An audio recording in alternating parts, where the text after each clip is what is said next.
چەند ڕۆژ بەر لە ئێستا سێ خانمە پەرستاری نەخۆشخانەی ئازادی وەک پاڵپشتێک بۆ کوردانی ڕۆژاوە هەستان بە وێنەیەکی شانی ئاڵایەکی کوردستان و لەگەڵ وێنەیەکی کەزەی کچە شەرەفانێک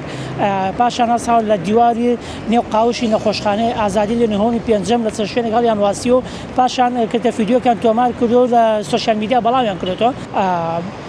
دەنگۆی ئەوە بەڵاو کراوەتەوە کە ئەو کچانە لێژنیان لەسەر پێکێنراوە بۆ ئەوی خۆستترین سزا بدرێن. من لەگەڵ چەند سەرچاوەیەک قسەم کرد، لەگەڵ سەرچاوێکی ناو نەخۆش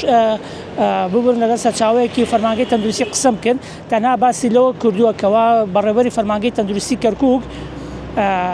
نەخۆشخانەی ئازادی ئاگادار کردوێتەوە کە ئەم ڕفتارە لە ئێستادا جێگەی قبوڵ نییە و ناکرێت دووبارە بکرێتەوە. هەروەها من لەگەڵ کەسێکی دیکە نزیک لەو سێ خانمە قسەم کرد، لەو سێ خانمە پرسیارە قسەم کرد، باسییان لەوە کرد ئەمڕۆکە